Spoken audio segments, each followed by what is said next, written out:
The air in my living room, usually filled with the warm buzz of family chatter, crackled with a chilling tension. Caroline, my son's fiancée, held a brightly wrapped gift aloft, her smile brittle. "Now, who's this for?" she chirped, her eyes scanning the room, pointedly avoiding my grandson, Sam. He stood slightly apart, his small hands clasped behind his back, his usual bright eyes clouded with a confusion that mirrored my own. My heart ached, a cold knot forming in my stomach. Finally, her gaze settled on my son. "David, another one for you, darling," she said, handing him the gift. "From Julian and me."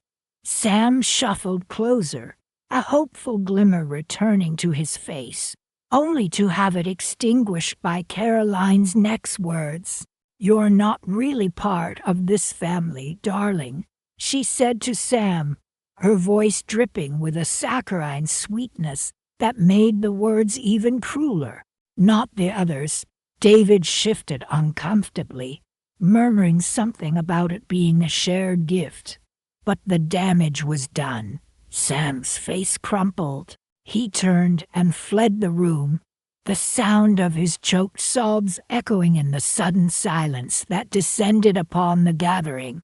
I wanted to scream, to lash out at Caroline, to demand an apology for the casual cruelty she'd inflicted on my grandson. But I remained silent, the words caught in my throat, a bitter taste on my tongue. My gaze locked on Caroline, a quiet fury building within me. She seemed oblivious to the devastation she had wrought, chatting animatedly with Julian about their upcoming holiday plans.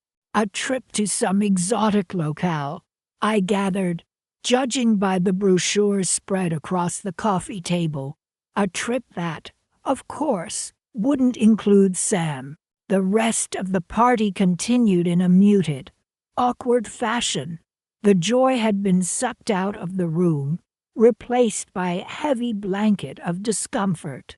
I moved through the motions, offering cake and refreshments, forcing a smile onto my face.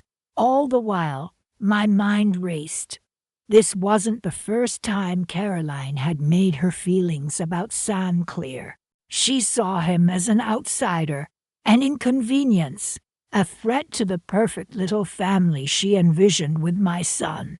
She'd subtly excluded him from previous gatherings, whispered snide remarks about his behavior, and made it abundantly clear that he wasn't welcome in her world. But this public humiliation, this deliberate act of cruelty in front of the whole family, this was a new low. It was a line she shouldn't have crossed. As I cleared away the remnants of the party, I felt a strange calm settle over me. The anger remained, a simmering ember beneath the surface, but it was accompanied by a newfound resolve. I wouldn't let her get away with this. I wouldn't stand by and watch her systematically dismantle my family, piece by piece. I looked around the living room, at the photographs on the mantelpiece, the worn armchair where my late husband used to sit, the toys scattered on the rug, remnants of happier times. This was my house, my home, and I wouldn't let her poison it with her bitterness and spite. Later that evening, after everyone had left, I sat alone in the quiet of my study. I pulled out a file from the bottom drawer of my desk, a file I hadn't looked at in years. Inside were the deeds to the house, a testament to years of hard work and careful planning. My husband and I had purchased this house together, a place where we could raise our family, create memories, and grow old together. It was our sanctuary, our legacy. And now, it was my responsibility to protect it. I reread the documents carefully, my fingers tracing the embossed lettering. A small, Almost imperceptible smile played on my lips. Caroline had made a crucial miscalculation. She had assumed that because she was engaged to my son, she had some claim to this house, some right to dictate who was welcome within its walls. She was wrong, very wrong. I picked up the phone and dialed a number. "Hello, Michael," I said, my voice steady and calm. "It's Beatrice. I need you to draft an eviction notice." There was a pause on the other end of the line. "An eviction notice," Michael repeated, a hint of surprise in his voice. "Yes," I confirmed, "for Caroline and Julian. I want them out by the end of the month." The silence stretched on, broken only by the soft hum of the phone line. Finally, Michael cleared his throat. "Are you sure about this, Beatrice?" he asked cautiously. "Absolutely," I replied, my voice hardening. "I know exactly what I'm doing." I hung up the phone, a sense of quiet satisfaction washing over me. The first step had been taken. Caroline had underestimated me. She had mistaken my silence for weakness, my kindness for naivete. She had no idea what I was capable of. The Thanksgiving holidays were just around the corner. She had grand plans, I know.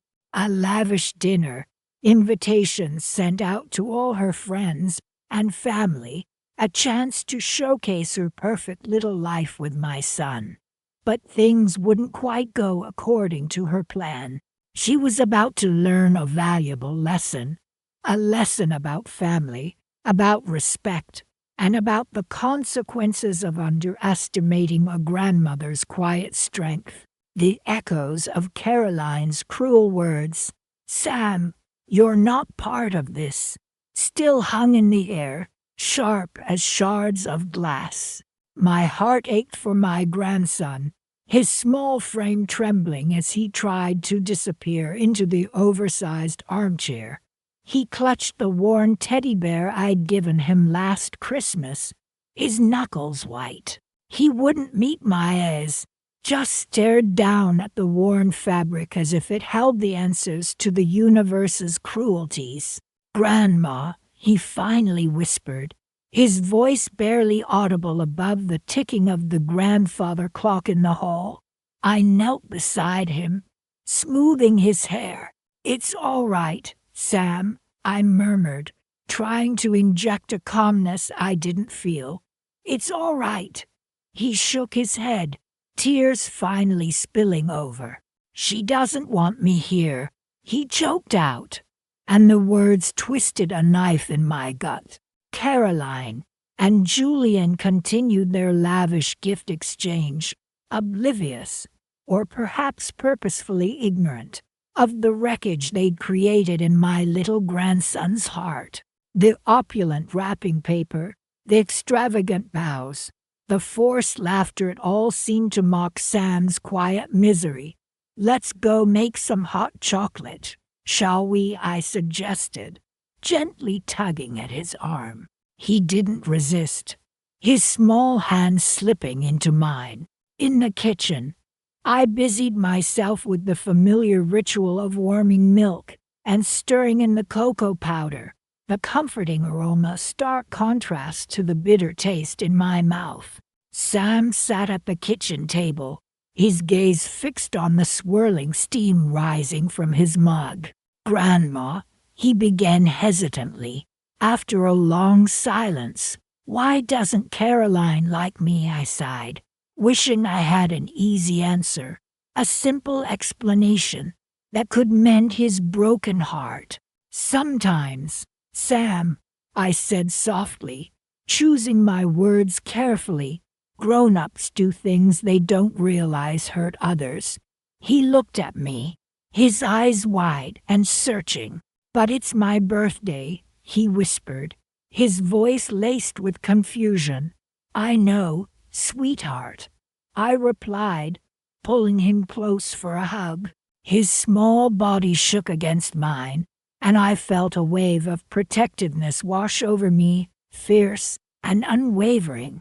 I held him tighter, stroking his hair, whispering soothing words until his sobs subsided into sniffles.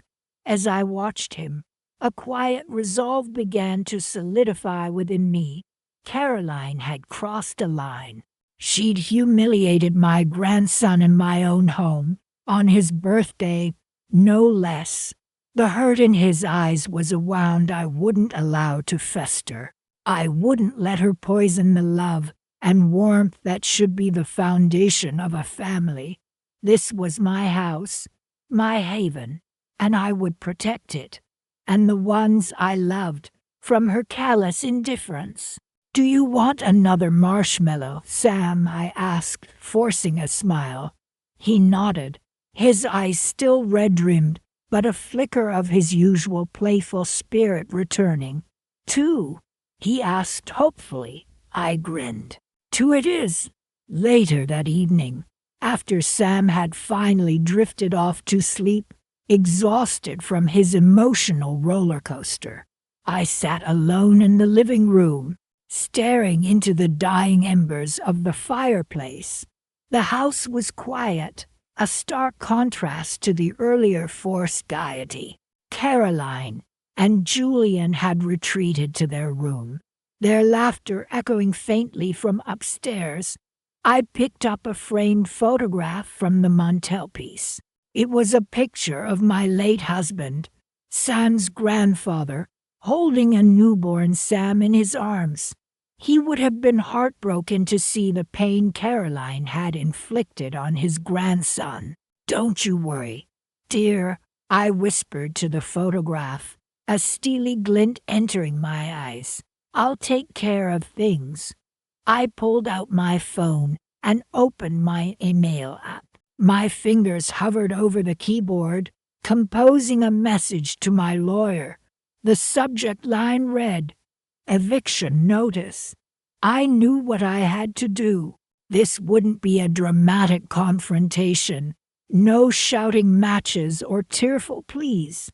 This would be quiet, calculated, and ultimately far more effective. I would reclaim my home, my peace, and most importantly, my grandson's happiness. I pressed send, a sense of calm washing over me. The first step had been taken. Rain lashed against the windows, mirroring the storm inside my heart. That afternoon, Caroline had declared, right in front of everyone, "Sam isn't part of our family. He gets nothing." The sting of those words still throbbed, a dull ache echoing through the quiet house. I sat by the fire, its warmth doing little to thaw the icy knot in my stomach. Sam was upstairs, supposedly asleep, but I'd heard his muffled sobs earlier. My own tears threatened to spill, but I blinked them back. Crying wouldn't help. It wouldn't change what had happened. It wouldn't mend Sam's broken heart. I stared into the flames, watching the logs crackle and burn. Each flicker seemed to mock me, a reminder of the fractured bonds within my own family. Caroline's cruelty, Julian's silent complicity, it all felt like a betrayal. They were supposed to be family. They were supposed to love and cherish Sam as their own. How could they? I whispered to the empty room, my voice barely audible above the wind. The fire offered no answers, only a steady, consuming heat.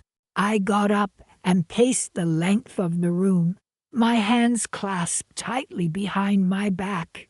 This house, this haven I'd built, had become a battleground, a place where kindness and compassion were overshadowed by pettiness and spite. "Enough," I muttered, the word a spark of resolve igniting within me. I stopped by the window, watching the rain cascade down the glass. The storm outside raged on, but a strange calm had settled over me. A decision had been made, a path chosen. I went to my study, the room cool and quiet, a stark contrast to the turbulent emotions swirling within me. The desk lamp cast a warm glow over the polished wood, illuminating the framed photos that lined the shelves.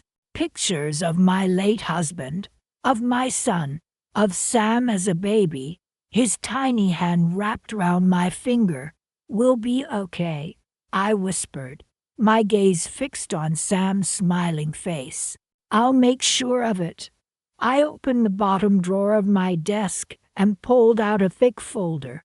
Inside were the deeds to this house, a legacy from my husband, a symbol of security, of belonging, something Caroline had clearly taken for granted. "She thinks she can dictate who belongs here," I murmured, a flicker of anger flashing in my eyes. "She thinks she can control this family." I ran my hand over the embossed lettering on the folder, a slow, deliberate caress. A plan began to form, a quiet, subtle way to reclaim what was rightfully mine, to protect my grandson from further harm. I spent the next hour reviewing the documents, familiarizing myself with the legalities. The silence in the room was broken only by the rustle of paper and the occasional tap of my pen against the desk. With each page I turned, my resolve grew stronger. This house was mine, and I had the power to decide who resided within its walls. The rain had finally stopped, and a sliver of moon peeked through the clouds. I stood by the window, looking out at the quiet street, a sense of peace washing over me. The storm had passed, both outside and within. I knew this wouldn't be easy. I knew there would be repercussions. But for the first time in days, I felt a sense of control. I had a plan, and I would see it through. For Sam, for my family, for myself. I returned to the desk and began drafting a letter, the words flowing effortlessly onto the page. It was a formal notice, polite yet firm, informing Caroline and Julian of their impending departure. I didn't offer explanations or apologies. There was no need. They would understand in their own way the message I was sending. They had underestimated me, dismissed me as a frail old woman. They had mistaken my quiet strength for weakness. They would learn soon enough that silence could be a powerful weapon. I sealed the letter in an envelope and addressed it to Caroline and Julian. Then I placed it on the mantelpiece, a stark white rectangle against the dark wood, a silent declaration of war, a promise of what was to come.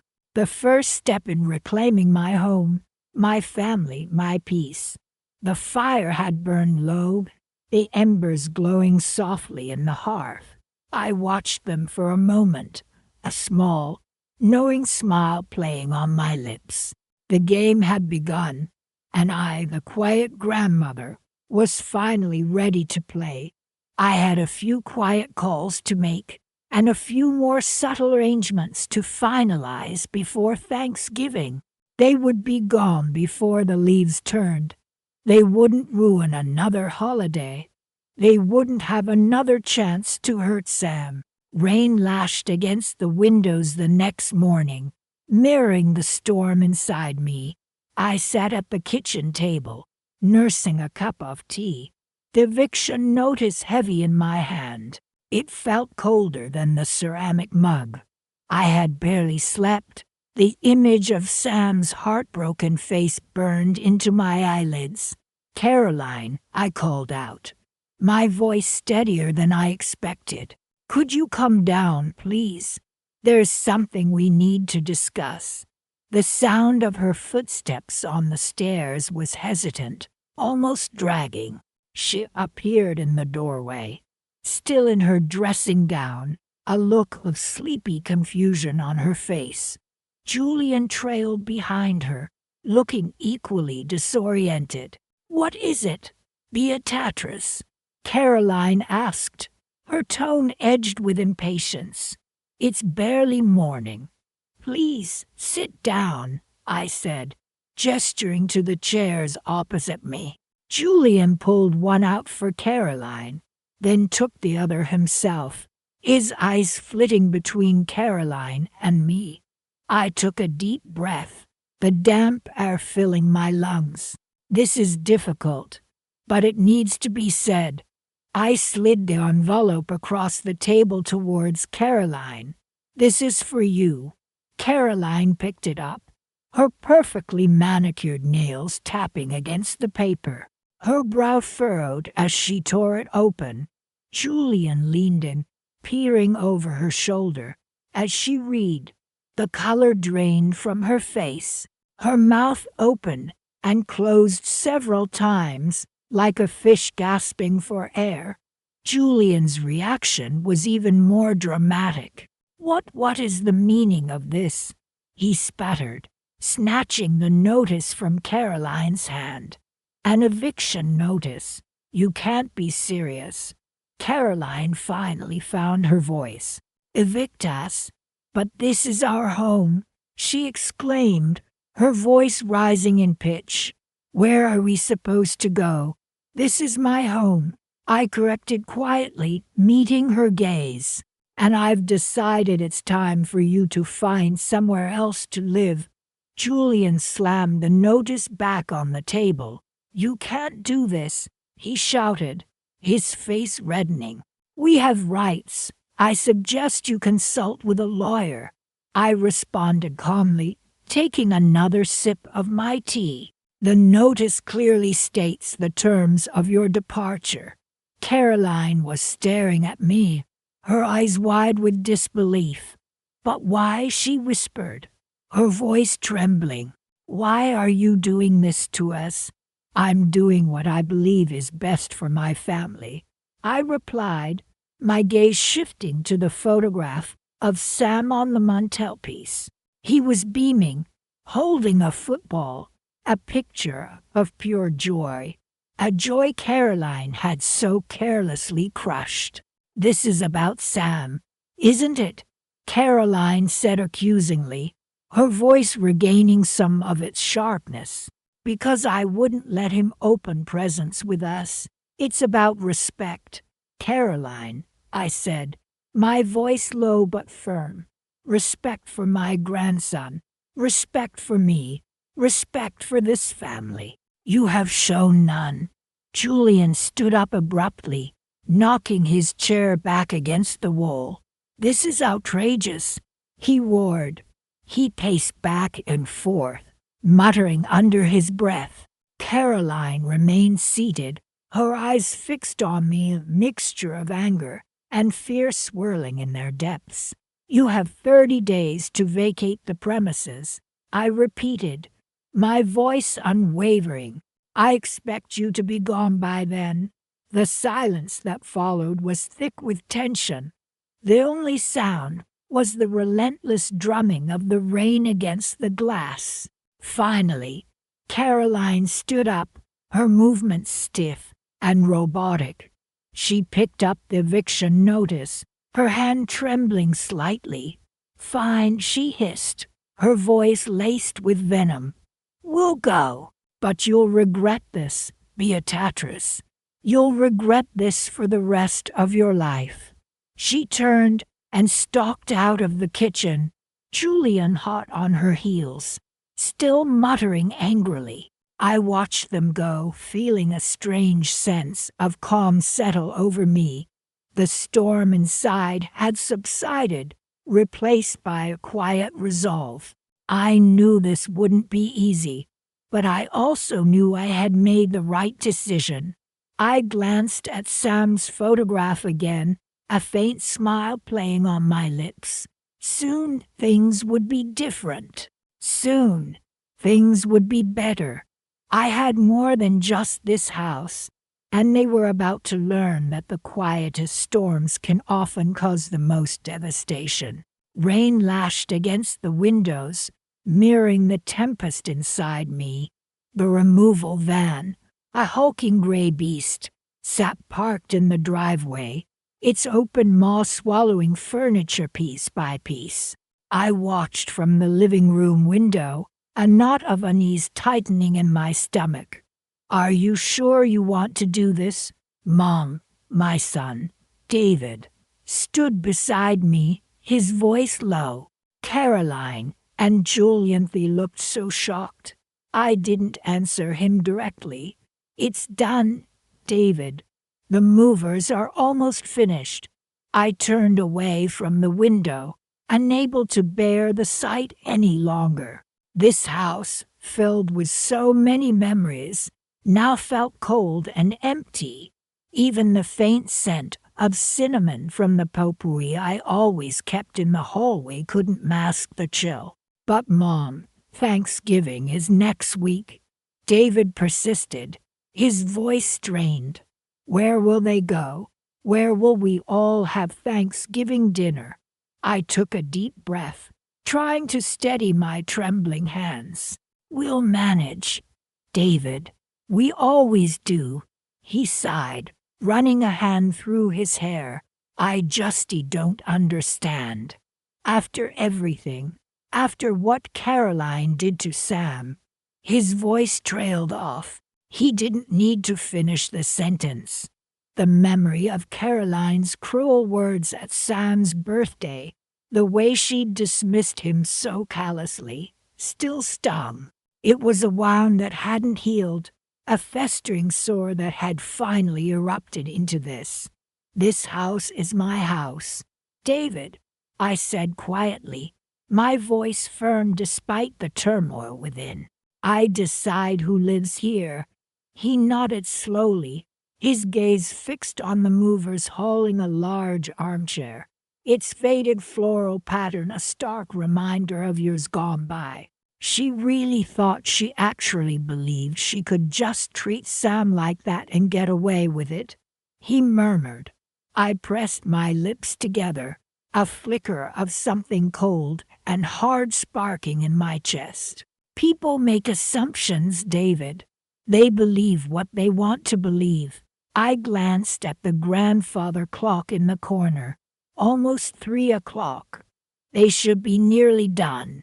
The rumble of the van's engine starting broke the tense silence. I watched as it pulled away from the curb. Caroline and Julian's faces, pale and drawn, visible through the rain-streaked back window. They hadn't even glanced back at the house. "It's over," I whispered, a strange sense of emptiness washing over me. David placed a hand on my shoulder, squeezing gently. "Come on, Mom. Let's make some tea." I managed a weak smile. "Good idea, David." "Earl Grey," he nodded, leading me into the kitchen. The silence now heavy with unspoken words. The following days were a blur of packing and sorting. I went through boxes filled with old photographs, each one a snapshot of a happier time. Sam's infectious grin stared back at me from countless pictures, his eyes sparkling with mischief and joy. It was for him that I had done this, to protect him from the casual cruelty that had become so pervasive in their lives. David helped me clear out Caroline and Julian's belongings, their discarded possessions a stark reminder of their abrupt departure. He remained quiet, lost in his own thoughts, the occasional sigh escaping his lips. I tried to talk to him, to explain my reasoning, but the words felt hollow even to my own ears. How could I justify the pain I had caused, even if it was for a greater good? As Thanksgiving approached, the house felt emptier than ever. The usual bustle of preparation, the aroma of roasting turkey and pumpkin pie, were conspicuously absent. David had suggested we have a quiet dinner, just the two of us, but I couldn't bring myself to celebrate. The holiday felt tainted, overshadowed by the events of the past weeks. On Thanksgiving morning, I sat by the window, watching the first flakes of snow begin to fall. The phone rang, shattering the stillness. It was David. "Mom," he said, his voice hesitant. "I'm at the airport. I've booked a flight." My heart sank. "A flight? Where are you going?" "David." He paused. "I'm going to spend Thanksgiving with Sarah and the kids," he finally said, his voice barely above a whisper. Sarah was David's ex-wife. They had divorced several years ago, but had remained on amicable terms, mostly for the sake of their children. A wave of loneliness washed over me. "I understand, David," I said quietly, trying to keep the tremor out of my voice. "Give my love to the children." He mumbled a goodbye and hung up. I sat there for a long time, the silence of the empty house pressing down on me. I had done what I thought was right, what I thought was necessary to protect Sam. But at what cost? I had driven away my own son, fractured my family even further. Was this the victory I had sought? The snow continued to fall, blanketing the world in a pristine white shroud. I looked out at the deserted street, a single thought echoing in my mind. This wasn't how it was supposed to be. This wasn't the happy ending I had envisioned. I had imagined a cozy Thanksgiving dinner, surrounded by family, Sam's laughter filling the room. Instead, I was alone in a silent house, the echoes of my actions reverberating around me. The weight of my decision, the weight of my solitude, settled upon me like a heavy cloak. And in that moment, amidst the quiet snowfall and the even quieter house, I began to wonder if my revenge had been worth the price. Perhaps Caroline's eviction hadn't been the triumphant act I had believed it to be, but rather the beginning of a new, and perhaps even more painful, chapter. The phone rang again, jarring me from my thoughts. This time, it was an unknown number. Hesitantly, I answered. "Hello." A crisp, unfamiliar voice responded. "Mrs. Beatrice Du Bois. My name is Mr. Henderson from Prescott and Sterling Investments. We're calling regarding your portfolio." My heart skipped a beat. My portfolio?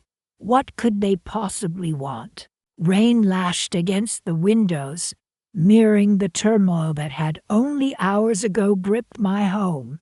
I sat by the fire, the flickering flames casting dancing shadows on the walls, a stark contrast to the cold emptiness that had settled in my heart after Caroline's cruel words to Sam. "He's not family," she'd sneered, her eyes glinting with a coldness I'd never seen before. The memory of Sam's face, crumpled with hurt, was a fresh wound. But now, a strange calm had descended. I sipped my tea, the warmth spreading through me, a small comfort in the vastness of the quiet house. The rain continued its relentless assault, but inside, a different kind of storm had passed. The legal documents lay on the table beside me, the ink still slightly wet. I picked them up, the weight of them surprisingly light. They were just papers, yet they held the power to change everything. I reread the eviction notice, each word a silent affirmation of my resolve. Caroline had underestimated me. She had mistaken my quiet nature for weakness. She thought she could banish my grandson, treat him like he was nothing, and I would just stand by and let it happen. She saw my silence as acceptance, my stillness as defeat. She couldn't have been more wrong. This house, this home, it was mine. I had poured my life into it, brick by brick, memory by memory. Every creak of the floorboards, every stain on the aging wallpaper told a story. It was a sanctuary built on love and laughter, a place where family gathered, where traditions were born. And Caroline, with her callous words and icy heart, had violated its very essence. She had brought a chill into this house that no fire could warm. "Grandma," a small voice whispered from the doorway. It was Sam. He stood there, his eyes still red-rimmed, clutching his favorite teddy bear. My heart ached for him. I put down the papers and held out my arms. He ran to me, burying his face in my shoulder. "Are you okay, Grandma?" He mumbled into my sweater. "I am now, sweetheart," I said, stroking his hair. "I am now." He pulled back slightly, his eyes searching mine. "Is Caroline going to be mean to me again?" "No, Sam," I said firmly, my voice filled with a newfound steel. "She won't." I couldn't tell him the details.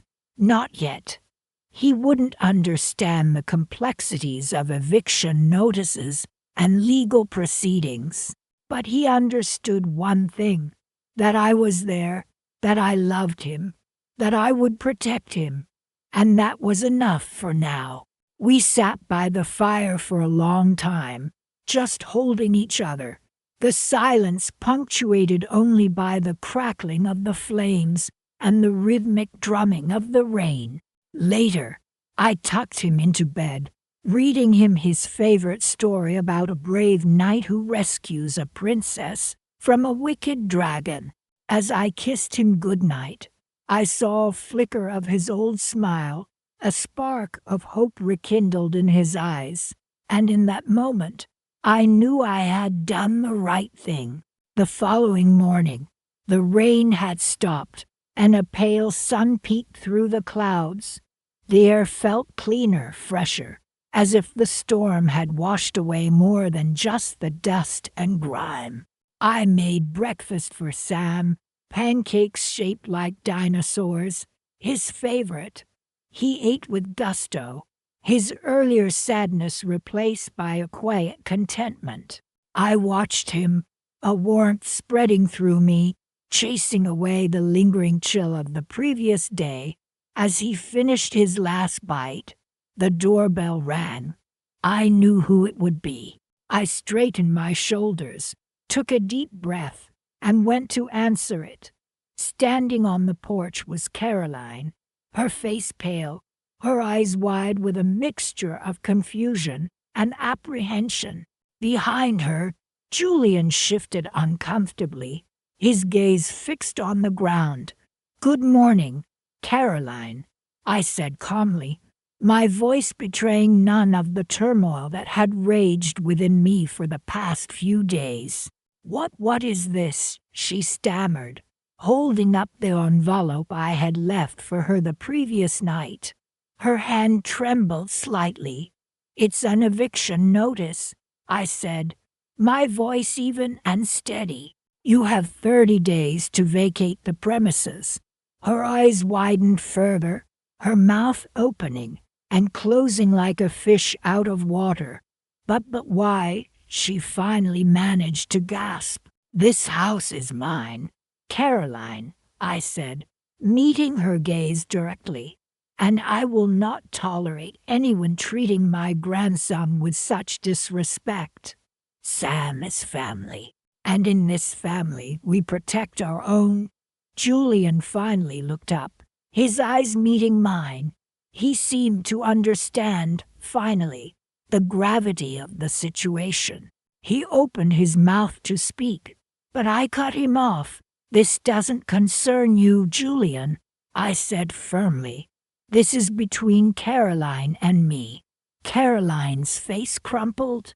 The carefully constructed mask of composure she usually wore cracked, revealing the fear and uncertainty beneath. She started to speak again, but I simply closed the door, leaving her standing there on the porch, the eviction notice clutched in her hand. I returned to the kitchen, where Sam was drawing a picture of a dinosaur with bright crayons. "Who was that, Grandma?" he asked, looking up at me. "Just someone who won't be bothering us anymore, sweetheart," I said, smiling. The sun streamed through the kitchen window, illuminating the dust motes dancing in the air. It felt like a new beginning. I had a feeling Thanksgiving this year was going to be very different. Sunlight streamed through the kitchen window, illuminating the dust motes dancing in the air. I hummed softly to myself, a familiar tune from my childhood, as I measured out the coffee grounds. This quiet routine, the gentle rhythm of my mornings, had been my solace for years, a constant amidst the ever-changing tides of life. Lately, though, a shadow had fallen over my peaceful existence. Caroline's treatment of my grandson Sam had been nothing short of cruel, excluding him from his own father's birthday celebration, a blatant display of her disdain for the sweet boy. "He's just too much," she'd said dismissively, waving a manicured hand as if brushing away an annoying fly, always underfoot. The memory still stung, a sharp, persistent ache in my chest. I poured the steaming water over the grounds, the rich aroma filling the air, a small comfort in the face of my unease. My gaze drifted towards the window, overlooking the garden I'd painstakingly cultivated over the years. Roses bloomed in vibrant hues, a testament to the care and attention I poured into them, a stark contrast to the neglect I felt brewing within my own family. "Sam loves those roses," my son, Mark, had told me just last week, his voice tinged with sadness. "He keeps asking when he can come over and help you water them." My heart clenched at the thought of Sam's innocent longing. The phone rang, jarring me from my thoughts. It was Mr. Henderson, my solicitor. "Good morning, Beatrice," he said, his voice crisp and professional. "I have some good news. The documents are all in order." I gripped the phone tighter, my knuckles whitening. "Excellent," I replied, trying to keep my voice even. "Thank you for your efficiency, Mr. Henderson." He chuckled lightly. "My pleasure, Beatrice. Always happy to help. I'll send over the final copies for your records." After we hung up, I leaned against the counter, letting out a slow, steady breath I hadn't realized I'd been holding. The pieces were falling into place. My plan, carefully crafted over sleepless nights, was finally coming to fruition. It wasn't the kind of action I'd ever imagined myself taking, but Caroline's cruelty had left me with no other choice. I had to protect Sam, even if it meant going against my own son's wife. The house, this haven of peace and quiet, was in my name, a detail conveniently overlooked by Caroline and Julian in their haste to secure their perceived social climb. They assumed, perhaps, that with Mark's presence, they had some kind of implicit ownership, some unspoken right to dictate the terms of residence. They were wrong. I finished my coffee, the warmth no longer comforting, but fueling a quiet resolve within me. The morning sun, once a symbol of peaceful beginnings, now felt like a spotlight, illuminating the path ahead. I moved through the house with a newfound purpose, gathering a few personal items, a small antique clock that had belonged to my grandmother, a framed photograph of my late husband. Small treasures, imbued with memories, a stark contrast to the superficial trinkets Caroline seemed to value so highly. Material possessions mean nothing, I murmured to myself, my voice echoing in the stillness of the house. Family is everything, and I was determined to protect what was left of mine. The doorbell chimed, announcing the arrival of the courier. I signed for the package, my hand steady, my expression carefully neutral. Inside, nestled amongst protective packaging, were the finalized documents. The eviction notice. I held it in my hand, the weight of it both heavy and strangely liberating. This small piece of paper represented more than just a legal action. It was a symbol of my defiance, a quiet declaration of war against the injustice that had plagued my family. It was time for Caroline and Julian to learn a valuable lesson.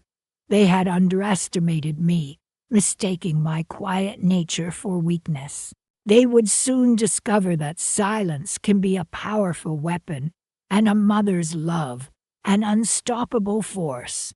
I placed the envelope on the kitchen table, its stark white surface a beacon against the dark wood, a silent promise of the storm to come. This house, this sanctuary, would once again be a place of peace, a haven for Sam and me. Caroline and Julian had 3 days to vacate the premises, just in time for Thanksgiving. Rain lashed against the windows, mirroring the turmoil inside me. I watched from the upstairs landing as Caroline flitted around the living room, directing Julian as he arranged furniture. Julian, darling, the sofa simply must be angled towards the fireplace, she trilled. It creates such a more inviting ambience, don't you think? He nodded, muscles straining as he heaved the heavy piece. My heart ached. They were building a life in my house, a life that excluded my grandson, Sam. Caroline's casual cruelty, her deliberate exclusion of Sam from his own family, had cut me deeper than any knife. I remembered Sam's small voice on his birthday, asking, "Why doesn't Aunt Caroline like me, Grandma?" I had no answer then, but an idea, a seed of quiet resolve, had begun to take root. Over the next few days, I observed their routine. Caroline, always impeccably dressed, spent her mornings on the phone, her voice a sugary sweet contrast to the sharp words I'd overheard her use about Sam. "Oh, darling, you simply must come for brunch," she'd gush. "I'm trying out a new recipe from that Michelin-starred chef." The afternoons were devoted to shopping trips, Julian trailing behind, laden with bags from designer boutiques. "This scarf is simply divine, Julian," she'd declare, draping it around her neck. "It's the perfect shade to complement my autumn wardrobe." Evenings were filled with dinner parties, the house echoing with laughter and the clinking of champagne glasses. Laughter that never included Sam. I started small, misplacing a bill here, a receipt there. "Julian, have you seen the electricity bill?" I'd ask innocently. I seemed to have misplaced it. He'd frown, rummaging through the overflowing paperwork on the kitchen counter. "No, I can't find it," he'd admit, looking flustered. Caroline would wave a dismissive hand. "Don't worry about it, darling. It's probably just tucked away somewhere." But the subtle unease had been planted. Then I escalated. A misplaced key, a forgotten appointment. "Caroline, dear, are you sure you locked the back door?" I'd inquire, feigning concern. "I thought I heard a noise last night." She'd roll her eyes, but a flicker of anxiety would cross her face. Of course I locked it. She'd snap. I'm not stupid. But the seed of doubt had been sown. I watched it grow, nurtured by carefully placed whispers and strategically timed questions. My plan was simple, elegant in its execution. I owned this house. They didn't. They assumed they were entitled to it, just as Caroline assumed she was entitled to dictate who was and wasn't part of our family. But I was about to remind her that assumptions can be dangerous. I spent hours in the small study, poring over documents, the faint smell of old paper filling the air. The deed to the house, crisp and official, felt heavy in my hands. This was my power. This was how I would protect Sam. I drafted the eviction notice with meticulous care, each word precise, each sentence a testament to my quiet resolve. The notice stated simply, clearly, that they had 30 days to vacate the premises. No explanations, no apologies, just the cold, hard facts. The day I slipped the notice under their door, my hands didn't tremble. I felt a strange sense of calm, a quiet satisfaction. The rain had stopped, and a sliver of sunlight peeked through the clouds. It felt like a promise. I pictured Caroline's face as she read the notice. The shock, the disbelief, the dawning realization that she had underestimated me. I imagined Julian's confusion, his attempts to understand what had gone wrong. They had built their castle on sand, and I, the quiet, unassuming grandmother, had washed it away with a single tide. This wasn't just about the house. It was about family, about respect, about protecting the ones you love. And I would do whatever it took to ensure that Sam knew he was loved, that he belonged. The Thanksgiving holiday was fast approaching, and I had a feeling it was going to be a very different celebration this year. The crisp November air filled my living room, sunlight streaming through the large windows, illuminating dust motes dancing in the beams. I watched from my usual armchair as my grandchildren, Lily and Thomas, flitted around the room, their laughter echoing. Caroline, oblivious to my gaze, was perched on the edge of the sofa, scrolling through her phone. "Julian, darling, have you seen those new diamond earrings?" she called out, her voice dripping with a saccharine sweetness that always set my teeth on edge. From the kitchen, Julian's muffled reply reached us. "Not yet, love, but we can definitely look later." He emerged, holding two mugs, and handed one to Caroline with a practiced smile. My grandson, Sam, entered the room quietly, holding a drawing he'd clearly spent hours on. He approached Caroline tentatively. "Look, Aunt Caroline," he began, his voice small. I drew a picture of us all together for Thanksgiving. Caroline barely glanced up. "Oh, that's nice, Sam," she said, her tone dismissive. She turned back to Julian. "Anyway," as I was saying, her words trailed off as she returned to her phone, leaving Sam standing there, his small hand clutching the drawing, his face falling. He looked over at me, his eyes brimming with unshed tears, and I felt a familiar pang of protectiveness. I watched him retreat to the corner of the room, his small shoulders slumped, and the memory of that humiliating birthday party, the catalyst for all of this, resurfaced. Caroline's blatant disregard for Sam, the deliberate exclusion, the cruel words, it all came flooding back. I had remained silent then, observing, calculating. Now, as I looked at Sam's dejected figure, I knew it was time. I rose from my chair, my joints creaking in protest. "Caroline," I said, my voice calm but firm. "Julian." They both looked up, surprised by my tone. "I have something I need to discuss with you both." I led them into the dining room, the same room where, just weeks before, Caroline had orchestrated that painful display of exclusion. I gestured for them to sit at the table. They exchanged uneasy glances, a flicker of apprehension in their eyes. I could almost taste their anxiety, a bitter satisfaction swirling within me. I took a deep breath, savoring the moment. "I've been giving this a lot of thought," I began, my voice steady, "and I've come to a decision."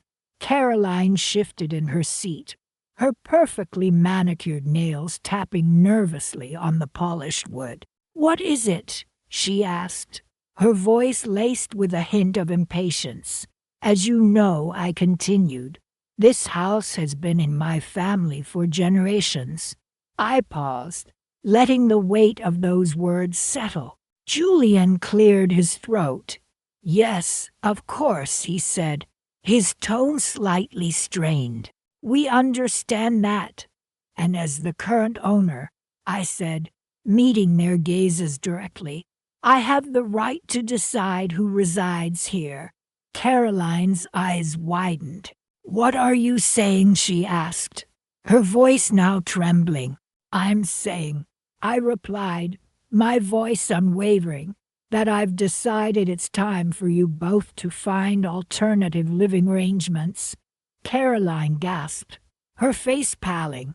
"You can't do this," she exclaimed, her voice rising in pitch. "This is our home." Julian, though visibly shocked, remained calmer. "Beatrice," he began, his voice conciliatory, "I understand this might seem sudden, but perhaps we can discuss this further." "There's nothing to discuss," I said firmly. "I've already made my decision." I pulled a folded document from my pocket and placed it on the table between them. "This is an eviction notice. You have 30 days to vacate the premises." Caroline stared at the document, her eyes wide with disbelief.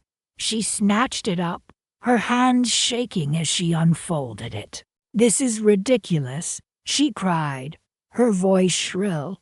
"You can't just kick us out." "I can," I said, my voice calm and steady. "And I have." I rose from my chair. "I suggest you start making arrangements," I said, my gaze sweeping over them both. 30 days isn't very long." I turned and left the room, leaving them sitting there, stunned into silence, the eviction notice lying between them like a judge's gavel. As I walked away, I heard Caroline's muffled sobs and Julian's exasperated sigh. A small smile played on my lips. Thanksgiving was just around the corner, and this year, it would be a very different celebration, one where Sam wouldn't be excluded, where family meant those who cherished and protected him, not those who sought to diminish him. This house, this haven, would be filled with love and laughter, free from the shadow of Caroline's cruelty. This Thanksgiving, we were finally going to have something truly special to be thankful for. The aroma of roasting turkey and cinnamon spice pumpkin pie filled my home, a Thanksgiving feast prepared with love. "Oh, Beatrice, this cranberry sauce is interesting," Caroline said, her voice dripping with false sweetness. She wrinkled her nose, taking a microscopic bite. "Perhaps a little less rustic next time." Julian, ever the obedient fiancé, echoed her sentiment. "Yes, a bit unconventional, isn't it? My grandson Sam, who'd helped me pick the cranberries last week, looked down at his plate. He'd been so excited to share our harvest with everyone, especially Caroline and Julian, whom he adored, perhaps a little too much. I placed a comforting hand on his shoulder. "It's made with love, Sam," I said, my voice firm but gentle, "and the best ingredients come from the heart." He managed a small smile, but the hurt in his eyes was palpable. This wasn't the first time Caroline had subtly undermined my efforts, especially when it came to including Sam. She'd made it abundantly clear, in her passive-aggressive way, that she didn't consider him part of her real family. The doorbell rang, a welcome interruption. It was my son, Michael, Sam's father. He greeted everyone warmly, his eyes lighting up as he saw his son. "Hey, sport," he said, ruffling Sam's hair. "Happy Thanksgiving. Grandma's cranberry sauce looks delicious." He took a generous spoonful, savoring the taste. "Just like when I was a kid," he added, winking at me. Caroline's forced smile tightened. As we sat down to eat, I couldn't shake the feeling that this idyllic scene was a fragile facade. Caroline continued her subtle digs, commenting on the vintage china and the quaint decor, each remark a carefully veiled insult aimed at me and, by extension, Sam. "Darling, are you sure these napkins are Eclean?" she asked Julian, holding one up to the light with a look of exaggerated concern. He chuckled nervously. "They look fine to me." I watched Sam closely, his small hands fidgeting with his fork. After dinner, as we gathered round the fireplace, the charade continued. Caroline and Julian presented lavish gifts to Michael, a designer watch, an expensive cashmere sweater. Then turning to Sam, Caroline produced a small, brightly wrapped package. "And for you, Sam," she said, her tone condescending. He tore it open eagerly, revealing a pair of brightly colored socks. "Oh, socks," he mumbled, his voice barely a whisper. "Thank you, Caroline.